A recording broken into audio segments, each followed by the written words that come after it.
everybody. I am really pleased to welcome Idra Novey, and thanks to Alice. Alice made the introduction, so we're really thrilled to have you here to talk about your new book.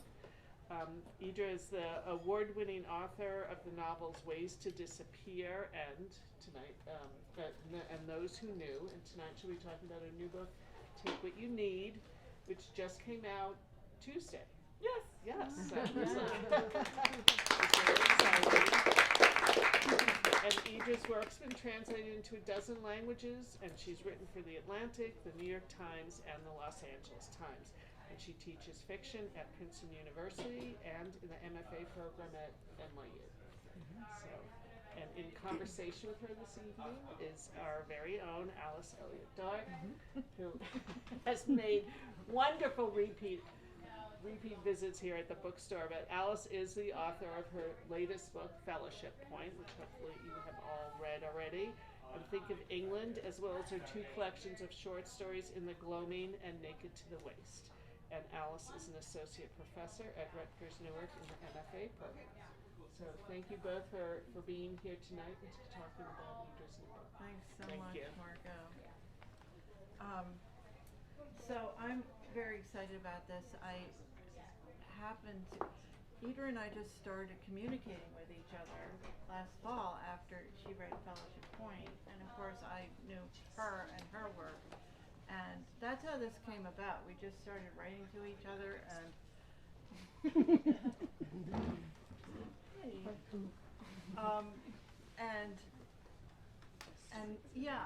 just talking to each other and about our work, and then I read this book and I was like a big fan.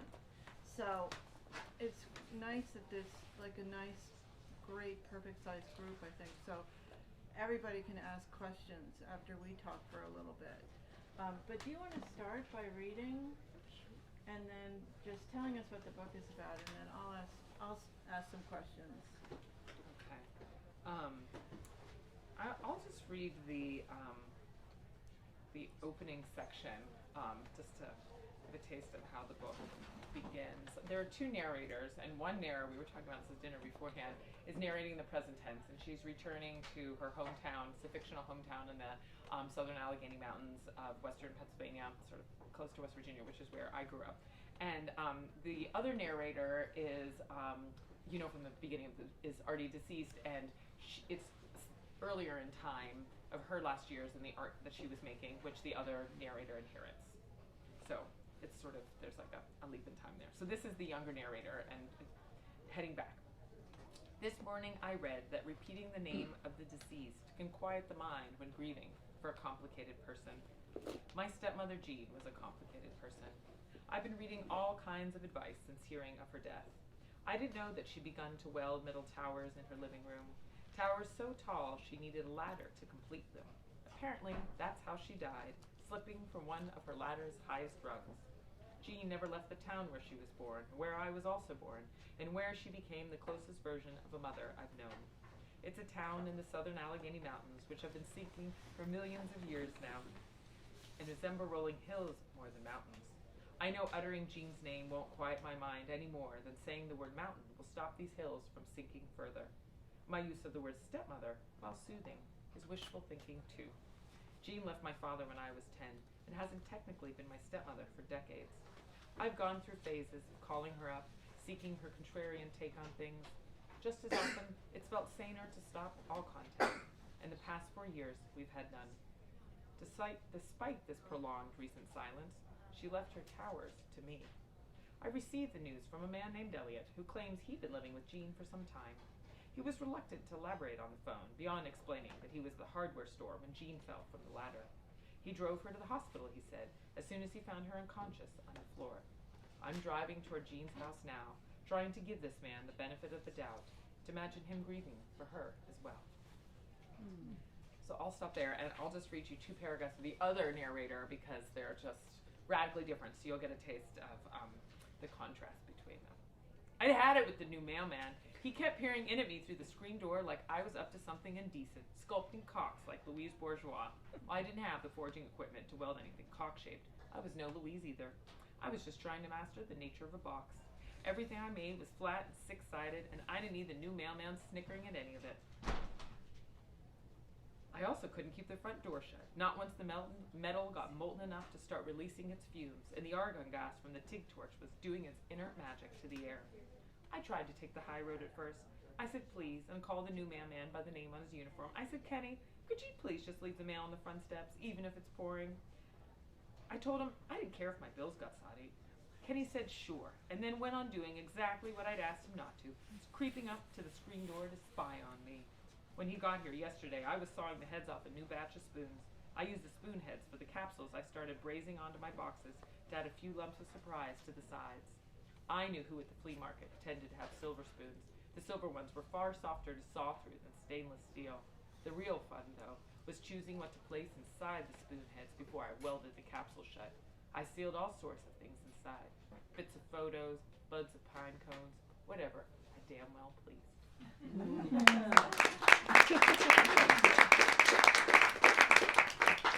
Those are two great tastes of the book and of the characters, and I also think both of those two first sections are so well done in terms of setting up the whole book. I mean, we learn so many of the themes and the things we're going to learn about and get a sense of Jean's art practice, and also Leah's personality, I think, comes through so strongly in that first section. But something you mentioned in the first section is the first thing I want to talk to you about, which is the idea of fairy tales, because especially the second time I read the book, I was very aware of how much kind of substrate of fairy tales there were to do with the story. So, and you mentioned it right up top, like you mentioned it twice, I think, in the first section. So I was wondering what your thinking was about fairy tales and in this book and just in general, because I think they're coming into fiction a lot more now. Yes. Well, I think whenever someone wants to put something optimistic in a novel, it feels like you have to have a caveat or recognize that things aren't looking that optimistic. And so I think the construct of fairy tales sort of becomes a way to sort of conjure a world in which something might go well.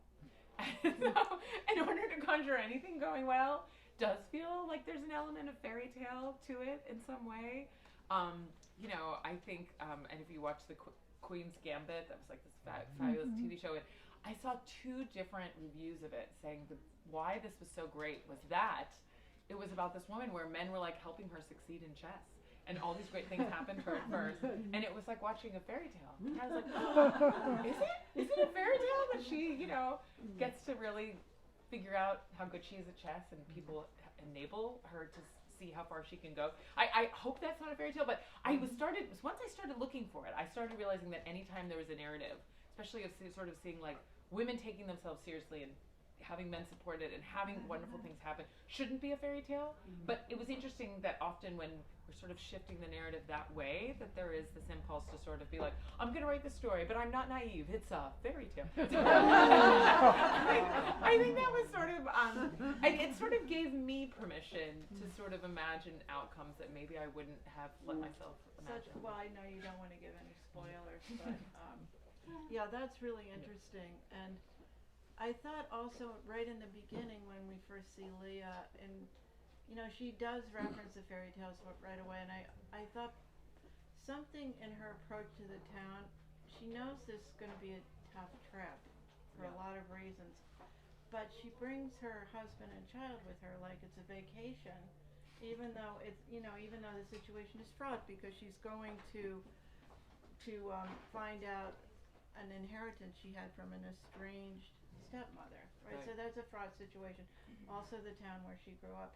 But I thought this fairy tale aspect also had to do with her kind of wishful thinking that this could turn out to be like, you know, memory lane with my family. Right.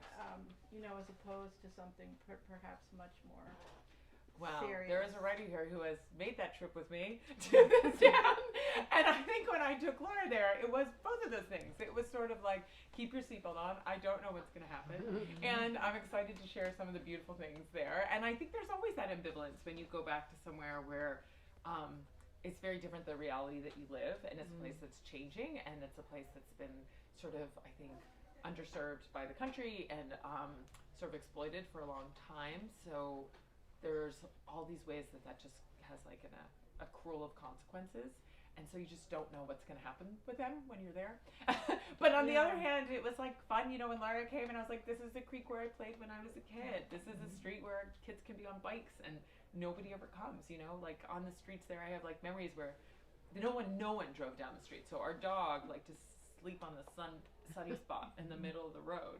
And the only people who came on the road were people who knew the dog, so they would shout out the window, "Move Hastings," move the dog, and then they would keep driving, you know.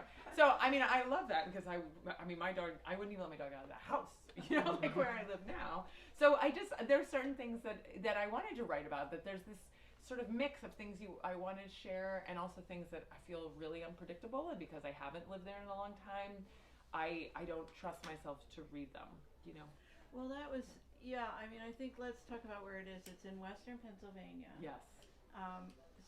Southern Allegheny Mountains. Right, yes. Often referred to as Pennsylvania. Okay. Everyone's like, oh, yeah, okay. So, you know, I mean, that just has the ring of bucolic country.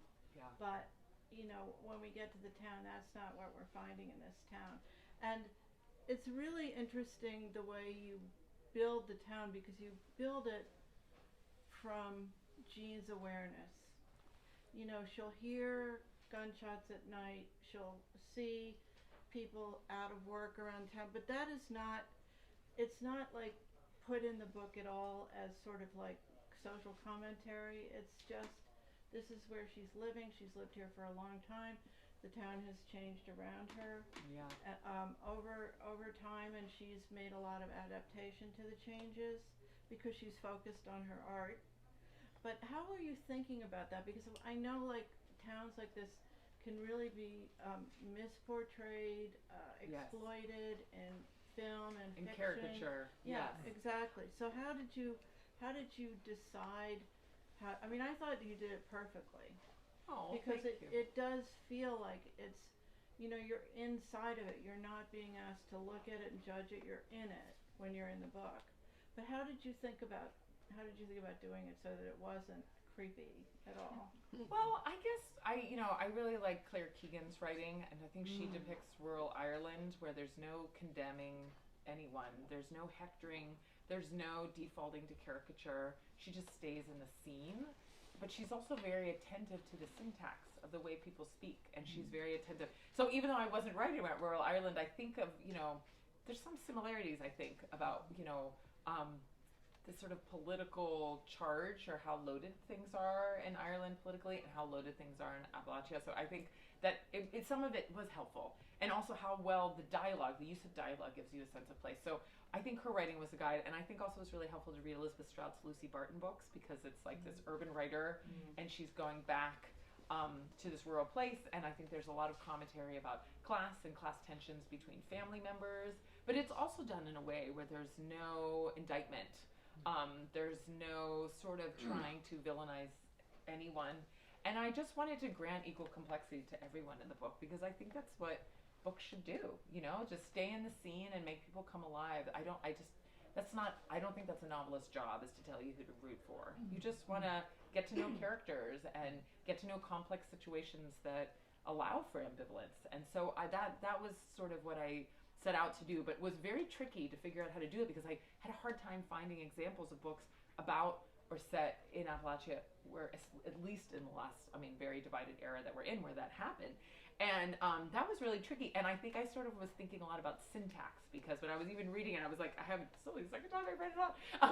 I think I was thinking like Leah has this self-correcting impulse, which I think is like, I feel like definitely we were just talking about it when you're teaching. You're like, well, what I mean, but actually, you know, like it's just like this self-correcting thing that I think when I was interviewing people in my town, thinking about some issues in this book about estrangement, there wasn't a self-correcting impulse and so I wanted to make that part, I think, of like the syntax, the way the characters speak, how much Leah feels she has to keep, you know, confining the way she's saying things, and Jean just lets it rip. She's not correcting herself ever.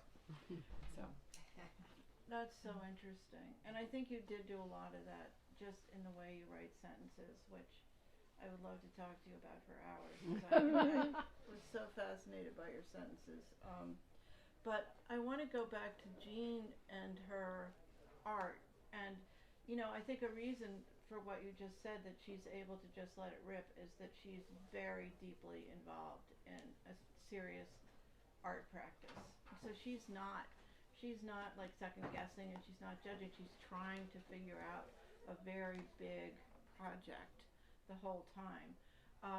And I felt like on top of this, but you know, going back to the fairy godmother thing, that there were that fairy godmothers, Agnes Martin and Louise Bourgeois, Yes. are sort of hovering over the book and, you know, being inspirations to Jean, as they've been inspirations to, I think, many, many, many women artists, certainly me for sure. And I love the way that they're existing in her mind as inspirations, and she reads a little bit of Louise's writing every night, and it's an interesting thing because those two artists, and there are a few more like them, are, you know, have lives that you wouldn't necessarily think are like, this is a great life, because they're living alone. They're, you know, they don't have a lot going on around them except for their work. But to me, it seems like such a great life, and I thought Jean had a really great life. Well, I watched all these videos of Agnes Martin when she sort of moved to Santa Fe. She left New York and she was just like out there doing her own thing, and just the way she dressed and how she she was just doing her work, you know, in this work, and she just gave herself over to it so completely. And I'm not at that moment in my life, and yeah, there is an appeal there, and so I think for me it was just kind of exciting to imagine, not that I don't love so many other things going on in my life right now, but it was exciting to imagine what it's like to be at this stage of life. Then she talks about Louise Bourgeois. What she's reading was that Louise Bourgeois was writing when she was 65, which is the age that Jean is. And it was funny, I was going back and I was telling Alice at dinner, I realized that all of my books have been about 65-year-old women making art. I don't know. The first one was like a novelist, the second one owned a bookstore, and now I have like a welding metal artist who spends all day torching things. But like, I just think there's something with like other things fall away, and you can just, you know who you are, you let other things fall away, and you know, they're just living, I think, their best lives. And so we were just talking about, because I think one of the things I loved about Fellowship Point was this strong female protagonist who's like in the second half of her life, and she just knows who she is, and she's not afraid to fully realize her like vision as a writer and a thinker and a person. And so I think I'm just drawn to that, I guess, artistically. I must be, since I've done it 3 times. Well, At this point, I'm drawn to it too, and I loved Jean. I mean, she's such a great character. For those who haven't read the book, she's such a great character. She's really, I don't know, she's just not thinking about the usual stuff that people think about, but she's so in her body. Yeah. And there's like a sensual awareness. Every time she's on the page, there's a sensual awareness to everything that's going on in the environment. For example, she has next door neighbors who have no access to water. Their water's been cut off. So she says they can get water from her. So she hears every day the sun come over, and she listens to the water go into the jug. And I think about that all the time, just her in her room working and listening. He's filling up these 4 jugs, she can tell each one. But that's kind of like the sensual layout of the whole book is like that when we're with Jean. It's not so much like that with Leah. She's not as completely in her body and in the world. I'm so glad you noticed that. I've been dreaming of this event with Alice. She's like, why are you doing here? So I have lots of friends in the area that I was happy to see, but I was like, I just really wish I had house. I love Fellowship Point so much, and in Gloaming, so this is just like such a treat. But yes, I mean, I really was sort of thinking about that, the way that Leah, because she's younger and she lives with, you know, a partner and is a mother, that you would think that she would be in her body, but in many ways she's not. Yeah. And there's Jean, who's making art and sort of having some, you know, sexual feelings towards her young neighbor, is completely in her body. And I think that's like, who's like sort of sensually aware? It doesn't always add up to who you think it is. I know. And so I wanted to sort of play around with that too. Jean is sort of thinking more from her physical intelligence than her mental intelligence. Yeah. And Leah's much more, like you said, she second guesses and she rethinks, and she she's much more up here. And the Yeah. contrast between the two of them in that way was so fascinating to read and to think about. But yeah, let's talk a little bit about Jean and Elliott. Like, I mean, that just seems so natural to me, the way that it happened, that she gets to know this neighbor Yeah. man, and it's not, nothing's that completely overt. She has a real fascination with his physical Well, he self. can lift things, and I learned well when I was Okay, working. that's what, Yes. yeah. And I made boxes, and you do really feel it in your shoulders. And there are more women welding now than there used to be. And I made some of the boxes that are similar to the ones in the books with a woman who was the only female member of the welders union that repairs the Brooklyn bridges, and actually I think it's all the bridges in the New York area. She was the only woman in the welders union, and so it's really interesting how often they gave her sort of like these meticulous jobs or like certain things that she wanted to do, like the work, and so eventually she did leave, and she ended up being an assistant for a female metal artist, and now is pursuing metal art herself. But I when I worked with her, she was coming home after working there all day, and I was just so interested, and I would weld with her even after an hour. I was like, whoa, but it was interesting because the work itself is actually it's very careful, and it's really fascinating, and I really loved the physicality of it, but I could also see how it would be easier if you were young, even if I had been younger probably, and you just had that strength that comes, especially to men at this young age. Yeah. They don't ask for it. It comes unbidden. They just get all the strength. It's so weird. I have sons, and I was like, what happened? They just suddenly have all the strength that they didn't used to have. They didn't sign up for it. It just sort of happened. And so I think I was interested in that. I think it surprises them too, maybe in some ways. And so I wanted to write about that. That maybe in some ways she has things. She has power over him because she's the one with water.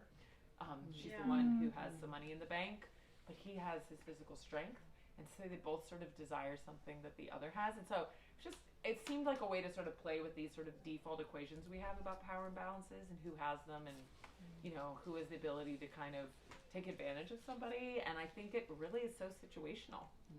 And I think that all of us at some point will be in a situation where you can demean somebody else and get away with it. I mean, everybody is in that situation at some time. And, like, what do you do with that? And so I was wondering, for Jean, who's often been demeaned, what happens when she's in a situation to do that to someone else? And just, I want to give away what happens. But, she doesn't associate herself with being in a position of power. And so she doesn't see it when she is. Well, on the surface of it, Yeah. it doesn't seem like she is. Yes. But surfaces is why we write novels, because they don't really reveal that. But it's interesting that before she has Elliott to help her carry the metal into the house, she's making small boxes, because that's all she can carry is small pieces. And then when he comes, she meets him. I mean, she starts having him help her because she has some bigger pieces that she can't really carry herself, and he starts helping her. But as soon as he walks in and sees the work, he's so interested by it. I thought that was really interesting too, that he's absolutely interested in what she's doing. And then you start to think about the title, Take What You Need, and how he's only taking 4 jugs of water, and she keeps thinking they have to need more water than this. They can't just be using 4 jugs of water a day for 3 people, in bathing, food, and everything. And going over to what she needs from him in terms of muscle, what he needs from her in terms of, like, just kind of friendship, mental stimulation, the water, everything. And where is the line between what you need and what's too much? Yes, well, I got it from the Bible, actually. It's a proverb, and it refers to honey, which is, even if there's more honey, take only what you need from the honey, or otherwise you will get sick and vomit. Which is true of honey, but I think it's true, with so many other things. And so I just liked playing off of that warning, because I think it's true. It happens. And where my brother lives, he lives in my hometown, and he lives on a street where there are only one other person who lives on the street with him, who happens, not the artist in the book, but his neighbor is an artist. He takes photos of frogs in dioramas, they sort of like they're personified frogs, like sitting on motorcycles or reading in bed, and he takes photos of them and these like small dioramas and sells them, I think on Etsy or something. He's a fascinating guy, and he spends a lot of time staging these frogs at home scenes, and Daniel helps him, my stepbrother helps him with the framing, and they have a fascinating relationship. It's not at all what I invented for the novel, but it certainly gave me an idea of these two people are really the only ones left on the street, and what happens, and you know, he sort of, I think there's a way that the art becomes part of the conversation, because their world you know, there's like, you get sealed in with someone when there's no one else around. And so every aspect of that relationship, it's like, you know, if you're in a bathroom and you turn on the water, it steams up. So I think like everything sort of gets really steamy when you're talking to a neighbor and there's no one else in the conversation. So I was just trying to imagine atmospherically, like, what's the steam like, you know, with these two people who speak to each other and no one else. And I wrote it during the pandemic where we were all living in a steamed up bathroom. To some extent, we were all sort of like, you know, there was just so rare to get to open the door and like be like, is anyone else there? Does somebody else want to join this conversation? You know, we're all like clicking on Zooms, you know. And so I think although I was living a different kind of isolation because of the pandemic, but I was just thinking like, well, what are the good things that can happen out of that isolation in addition to all the ways that it was, you know, stultifying? And it is like taking more risks. Thinking less about who's watching you and what they might judge. You know, like what happens when there's no one else on the street? What art do you make when no one's looking? Yeah, it was interesting, like, who felt that was like a real opportunity to. Yeah, I mean, you know, it just was different people responded differently, but a lot of people did respond like, this is like kind of, you know, a capsule that I've been longing to go into. I did just never thought it would happen. Yeah. Okay, I'm trying to think of, I had a next question. Let me just look down here, I'm sorry. Okay, so Louise Bourgeois, those huge spider sculptures that she made, which I think, you know, it's not like Jean's work, but it seems like it was an inspiration to her, because those were about her mother, about Louise's mother. And mothering and motherhood is kind of a subtle theme in this book. Jean's a stepmother to Leah, and they've had, you know, they lost each other when Leah was 10, and through a divorce, and Leah didn't learn till many years later that Jean wasn't allowed to talk to her. Right. She thought she abandoned her. And I just wanted to know what you know, the thinking about writing about a stepmother, because that's sort of a fairy tale figure too. Yes, that was the other reason. I'm so glad you asked us. Such great questions, Alice. Thank you. It's such an honor you read this twice. It's amazing. I think I was thinking about stepmothers because I don't know what the root of the word stepmother is, but I always thought of it, because I have a stepmother, is that it's because you step in to be the mother. You're like stepping into being a parent. That's why it's a stepmother. But I don't actually know if that is true or not. That's nice though. Right? You're stepping in to serve as a mother. And so she steps in with 2 feet. And I know a lot of friends, not a lot, it's enough to say it's a cohort of who stepped in to serve as mothers, and then the marriage wasn't working, but they were so attached to the kids. And what happens, you know, because there's like this strong attachment, will the relationship survive? You know, and you also there aren't any rights granted, you know, to stepmothers. So that's an issue for Jean too, even though she gave herself over. Our country still doesn't really grant step-parents custody rights, no matter how long they've stepped in and served, you know, as parents. So I wanted to write about that, and I also wanted to write about the way that women, I think, certainly true for Agnes Martin and Louise Bourgeois, who have a similar generation, were sort of seen as suspect within literature. And I think the way that we see stepmothers is suspect as parents. We see women sort of, maybe less so now, but I would say for their generation, were seen as suspect and didn't quite earn their place at the table. We're never seen, you know, as on equal footing. And I also think that we see rural artists as suspect in a similar way, that they often get relegated to being considered folk art, you know, this weird binary of like outsider, and I guess the opposite would be insiders. I guess we're insiders. I don't know. I so rarely feel like an insider, so I don't know what that means. But I mean, I'm sure people are like, I know what it means. You know, you're in a bookstore, so you're inside the bookstore. So yes, I mean, in a way, we are insiders. We have books, and we're inside the bookstore. So yes, so insiders, and there's people who don't get to do this, which is such a pleasure. And so I wanted to write about that. So we're like, well, why do we see rural artists are sort of seen as regional or folk artists, or the ways that they get relegated to this absurd term of outsiders. And so all of those ways that stepmothers is seen as suspect, and all these ways. So it seemed like a good way to talk about fairy tales in the novel too, is to sort of thinking about mangling with them, and Jean's art's manglements. So I was sort of mangling with the notions of artists and stepmothers, and with her boxes. Do you think Jean had any ambitions to become an insider artist? Oh, that's a good question. Maybe before she knew she was gonna stay. And that was interesting. I did a lot of interviews. I talked with Clevis about this because she wrote an amazing profile. When is it coming out, please? Sunday. Sunday. Yeah, she wrote a profile. It looks good. Claims are just absolutely gorgeous, so insightful. I'm Sunday. Can't wait to read it.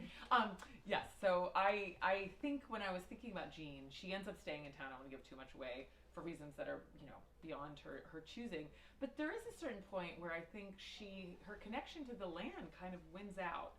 And I think when we think about the reasons why people stay in rural places or in small towns or places that are declining economically, that we think it's because they don't have the gumption to leave, or they don't have the drive to leave, or the professional, or aren't risk takers. But there's actually also risk in staying. And I think sometimes we underestimate the importance of connection to land, to the place, the places where you grew up, or the places that you played, or the sounds, or the smells, or the mountains. Like when I go back, I just feel it like in my bones, and I watch my mom go back and my grandmother go back, because our family's been in that area for 100 years.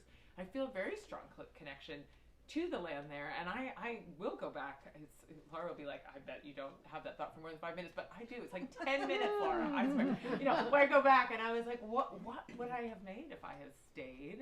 What would I have done here? Or what different choices would I have made? And I think there may be part of Jean, but I think overall I just sort of thought of her as sort of just living in the place where she was. She feels such a strong connection to those mountains and to this place because it's a part of her. It just seems so organic. She almost seemed like a tree to me. Like she's living in the same house where she grew up, and she just keeps growing and branching out, but it's all in like one place, like a tree. That's why I was thinking. Oh, I love that. Tree. Well, I interviewed this artist in my town who has been there his whole life. His father's from Syria and his mother's from Russia. So his parents were both immigrants, and he grew up speaking Arabic and Russian. So not the typical Appalachian artist by any case. But he had 8 siblings, and they are all still there, and they all are like these trees there. And he's been making art in our town for decades. And so I wrote a profile about him for Orion, because Orion, it's a beautiful magazine, sort of like the intersection of environmental concerns and art. So it seemed perfect because he makes all of his art is made out of discards. So he, in some ways, was an inspiration for Jean. His name is Norm Ed, and he's actually going to be on this podcast because of the profile I wrote, which was so beautiful. So I wrote this profile, and now Appalachia, it's like this progressive Appalachian podcast, is going to feature his work. And it's been accumulating for 4 decades in this auto repair store where he lives. So he moved to auto repair store because he needed more room to store his art, and there's just 4 decades of it on the 2nd floor. And so I'm hoping maybe more will happen with that. I'm trying to find a place to do something with his art in New York. I would love for him to have a retrospective. The work's so fascinating. But I interviewed him for 6 years. We became really good friends. I mean, such good friends. He came to my dad's funeral. I mean, we were just very close on his birthday. Anyway, the point is, I was like, Norm, it's your birthday. He was like, I had to be here for you. So it became really deep, and so the book became kind of an occasion for these relationships that I wouldn't have formed otherwise. But he is like a tree there. I mean, he makes art for and about Appalachia, but I actually think all of you should see it. I think his art creates a new visual language for the whole country to see Appalachia in a new way. I think he helped me figure out how to write about Appalachia with this imagination of imagining a future and imagining the present and not writing it like an obituary. It felt that way very much. I'm going to ask you just a couple more questions and then let other people ask, but I want to know about, well, first I want to say that this novel is really so beautifully structured and balanced. It's it's really like an artwork, which Oh. I think a lot of novels are not like an artwork, they're more like a book. But this is really like an artwork, and it also doesn't entirely feel to me like an American novel, and I don't know exactly why I said it. The only American novelist I was thinking about was Willa Cather, and I think there's certain ways her sentences are similar to yours, and certain, just kind of what I would call taste.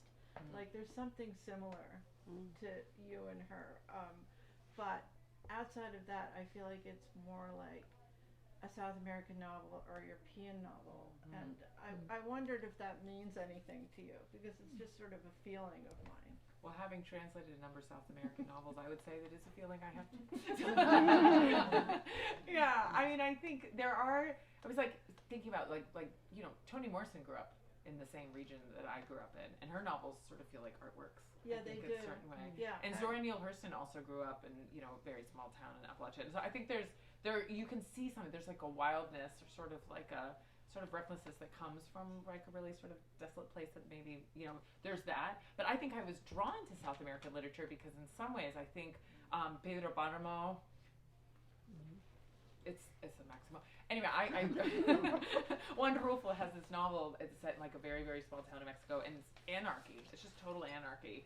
And I was like, oh, I recognize it. Like it just felt, it's like you just don't want to be with the wrong people in the wrong place because no one's going to intervene if it goes off the rails. And I just felt like I was always thinking about that all the time, growing up. And I think that Pedro Páramo and certain novels in South American literature felt like something about the wildness in them and the relationship to nature and connection that has strong sense of place felt very much to a strong sense of place to like a rural place, like the poet Manuel de Barros, who I translated, and he's from the wetlands of Brazil, which is not at all like where I grew up, but he had a strong sense of place and stayed there for a really long time. And so I think I was drawn to books from other places in a way that, in part because I think that like the books about Appalachia, they just were often written by men and were written in a way that didn't ring true as a guide for me artistically. So I think that's why, other books did more so. There's like a certain location of consciousness in this book, with both characters, that just feels a little different than, a way a lot of American novelists, including me, locate consciousness within the book. I don't even know how to talk about it. I love that. It's just a feeling. It's just a feeling, but I feel it very much in relation to novels from other countries. Yeah, I mean, I won't go on about that, but I love that you felt that. I mean, so I when I translated Clarice Lispector, who's a Brazilian writer, I translated a book of hers that's set in Rio, where she lived as an adult, but she grew up in the Nordeste, which is like the sort of rural north of the country, and there's a book of hers that I didn't get to translate, would have loved to, Amasa no Escuro, which is the apple in the dark. It's amazing. And that book I've read that book many times because it is 3 people in a house, and it's like that steamed bathroom atmospheric feel to it, and one of them committed a crime, and they don't know whether they're going to turn him in or not. For 300 pages. Apple in the dark, And it's so audacious. I have to have many more things than that happen. They feed the chickens. He sleeps in the barn. But somehow there is this consciousness, and I think that book was like definitely that Amasa no Escuro, The Apple in the Dark, was a huge influence on this one, because there is that sort of sealed environment that even though there's all this land and sky, the human element is actually like very few people. Does your translation work influence the way you write your English sentences? Oh, probably. Yeah, probably. I'm sort of hard on them, Like I pretend they're not mine. So that's nice. Well, that's good. I think so. I mean, I'm so used to sort of editing sentences where I'm like, okay. I think this is like writing the very different characters. Like I felt like I was translating Jean and I was translating Leah. So even though I was writing them, but it was almost like I was translating some other person. Like I could just sort of get like a distance from them, I guess. There's also something, and we were talking about this a little bit at dinner, where there's a lot of relaxation in this book, which is a funny way to put it because it's not a relaxed book, but there's a lot of relaxation around the idea that things need to tie up or work out in any of the expected ways. There's a lot of comfort with just letting things just unfold and happen and end where they end, which I really like a lot. I also think that's not the way of a lot of American novels, but it is the way of other novels. It is. Yeah, I do. I do read a lot of literature and translation. Probably that probably influences. But one thing I wanted this book to have, because it did for me writing it, was like I laughed a lot. Kalevis and I talked about this. It's funny. There's funny parts of the book, and there's a lot of joy. And I think the kind of joy I wanted to talk about is the joy of connecting to someone who isn't like you at all, and you don't think that you're going to laugh together, and then you do. And I think that's like a very special kind of joy. And I think I missed that a lot in the pandemic. Just sort of like serendipitous connections where you have a great conversation with someone who you don't live with. Like that's like kind of part of civilization that kind of fell away, And so I think it was like those interactions, like when Jean there's this moment where she goes into the hardware store and he realizes he's like selling a lot more guns than he has glue sticks, and she's like, "How you doing? You're still alive. No one broke into the gun case. Like just this like little interactions." Yeah. And or like even with Elliott next door, where she's just like interacting with people who aren't like her, and they laugh together, and how like restorative that is. So I think that was something I wanted to write about. I think in this book too, because there isn't closure in the sense of closure of, like you said, like everyone gets on the boat and they head off into the sunset covers, which we have reason.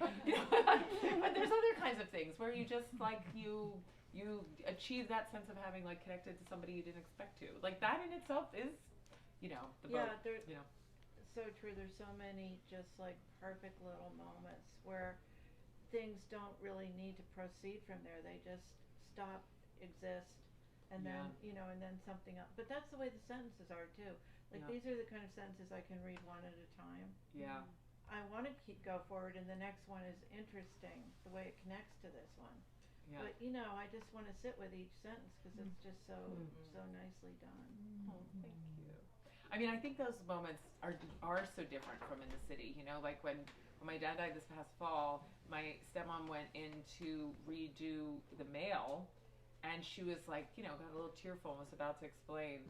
And the man in the post office was like, "I know, Barb. I'm very sorry about it. I knew him for years." And she was like, I just forget how small the town is and how long people have been there. And he just stopped her and she didn't have to say it. That's so beautiful. It was so beautiful, And so I feel like those moments in a way have a kind of, they just like a reprieve from certain things. So I miss that in the pandemic. Like those random connection. So I felt like that was part of what keeps someone wanting to be at a tree in a place, because they're fortifying. Definitely. It's fortifying to have those things. I think those of us who've lived in Montclair for so long, like I have, it feels that way. I mean, you run into people, little things happen like that are very soul fulfilling. Very soul fulfilling. And when this artist Norman, who I interviewed for Ryan, and I asked him about whether he ever imagined himself leaving, and he said, "I could talk to Richard Serra, but I don't want to. I'd rather talk to my neighbors." And I think it's true. He would rather, because it is more soul fulfilling. Not that Richard Serra wouldn't be. I mean, no, I'm just saying for him, differently soul fulfilling. Well, why don't we open up the conversation? I mean, I want to hear more about your writing, but maybe someone else will ask your process or whatever anyone wants to ask. Questions? Let's start sort of asking about process. So, it's really interesting to hear,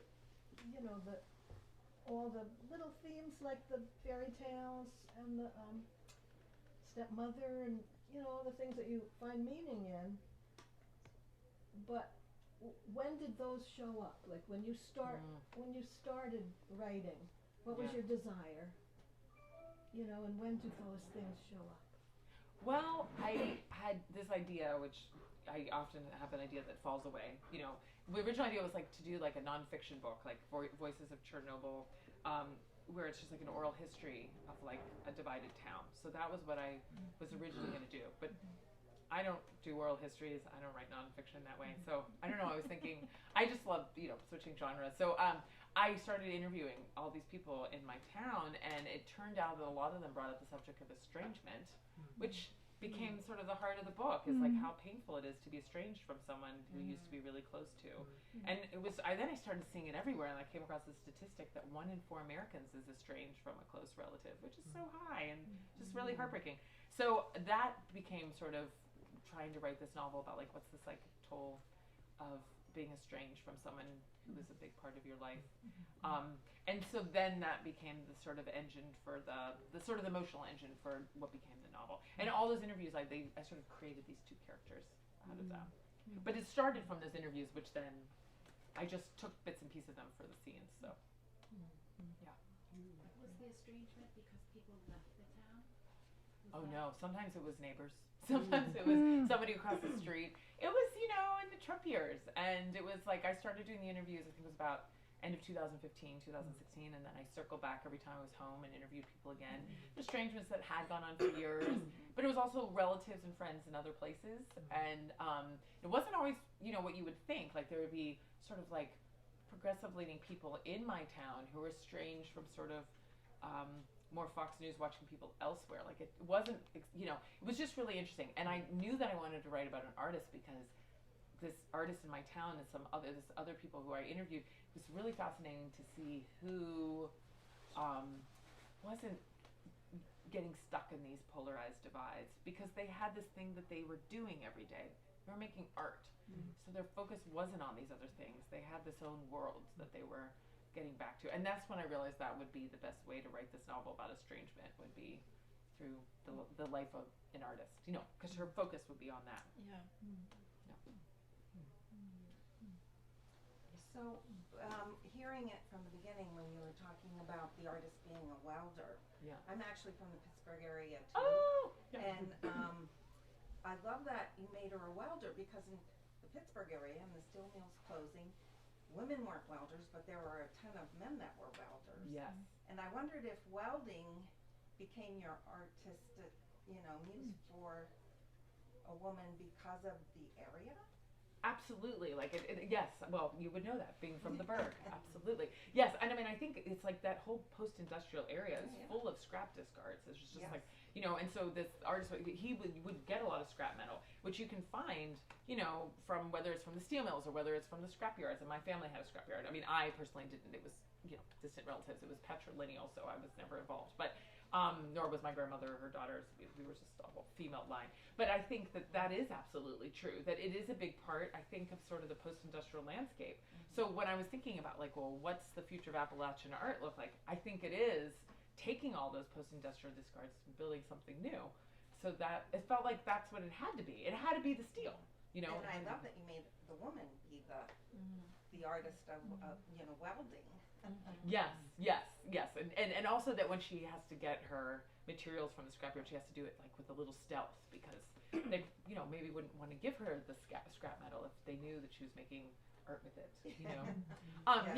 So it was interesting. Like even when I went to my family's relatives who now run the scrapyard, and I didn't really feel like I could tell them what the novel's about. It was just, I was like, it features scrap metal. I didn't know I was going to go down with the people who worked there. But so I imagined her when I wrote those scenes, because I had actually gone and seen, the piles, and because you can't torch things that have like zinc on them, which I ended up writing about, because you can get, fume fever. So you have to be very careful torching scrap metal, which I learned about. Yeah.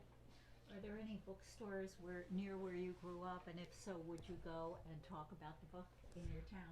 Oh, Or that will is you be such a great invited question. to Yes, do in it? fact, one of the other things I was talking about what led to this book was I was in Pittsburgh at City of Asylum. It's a wonderful bookstore. Anyway, when I was reading there for my last novel, which was why I knew this bookstore, because you had picked it for your book club. For those who knew, was a book club pick. So I had been here and knew it was like always a really wonderful, relaxed, fun place to read. But when I was at City of Asylum, I was saying how the town that I grew up in was like an island in an archipelago of these other little towns. And while I was signing books for my last book, people kept coming over and saying, well, I'm from the island of, Ligonier, and I'm from the island of Evansburg. And then I was like, and they all totally got the metaphor. Yeah. And I was like, oh, well, who are these people craving literature and driving to Pittsburgh for a book talk? And then that was sort of what got it going. So yes, I'm excited to go back to Pittsburgh, and I'm going to be there in 3 days. Yeah. And my hometown, which is Johnstown, I'm also doing an event there at the University University of Pittsburgh Johnstown. It's like a branch campus of Pittsburgh. So yes, and I'm so excited to see what people will say. We'll see what happens. That will be something. Yeah. Idra, I haven't read the book yet, so don't tell me the ending, but I'm always very interested in how authors find the ending. And today I was just listening to a book on Audible. I was taking my walk. It's a really long book, and I'm walking along, and all of a sudden, it ends. After I'd spent 16 hours walking. And I literally stopped in the middle of the street, and I gasped out loud because I thought, no, and I did. I said, no. This is the end. And so I'm interested when you find your end in the novel, do you know it immediately? Oh, that's a good question. I did know what the ending was going to be. I think I have, but I think because I come from poetry, I'm like very image driven. So I knew the image. I think I didn't know what happened before it. Okay. But I knew what the end would be. Good. How to kind of write my way to it. Like I knew, the Stanley Kunitz is a wonderful poet who said for poetry, end on an image and don't explain it. Yeah. So I know that is what I need to do. So I know on the image, I know I don't want to explain it, because I do think Stanley Kunitz was right about that. But then I have to figure out everything before it. Yeah. So that's where the tricky part is, I think. Thanks. I have a question. I didn't get to ask you enough questions for the profile, so I'm just gonna keep asking you Oh my questions. goodness.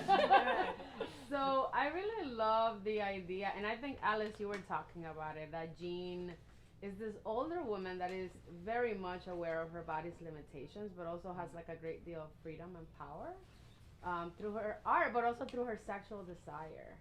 And so one of the things that I think is so delightful about this book is just like Jean is like firecracker, but she's really horny. Like I love that. That's just like this really empowered woman, and I thought it was just so interesting because I just don't see it enough in fiction, and I don't see it enough in modern literature. And I just wanted to think to hear you talk a little bit about just kind of like that symmetry of the relationship between her creating art and her both holding back her desire and like letting her desire go. I love this question. I loved all your questions. But I think the libidinal force that she has is what, there's like something, there's like a recklessness to it. Yes. And I think that that's what makes her feel alive. And so if you look at Louise Bourgeois' art, I think, there's a lot about sexuality in her art. A lot, and there she was in her 60s, 70s, and there is this libido, this libidinal force that's so present in her art. And I think that's something that Jean is drawn to and that I'm sort of drawn to too, which is that why do we assign that to people making art? I mean, everybody has libidinal force, and I actually don't know if you can make art without a libidinal force. Or maybe that's just how I think about it. But there is something where she does feel the sense of arousal, where she is feeling things that are mixed up and make her feel aware of her body and her desires. That's what keeps her taking risks and as an artist. So I think, and it doesn't have to do with whether anything comes of it. Right. It's just she's experiencing it. I love that. Yeah. But it's true, yes, she's definitely horny, but in a way that isn't conventional. Yes. Yes. Well, thank you all for these fantastic questions for coming out. Thank you. And thank you, Alice. Oh my goodness.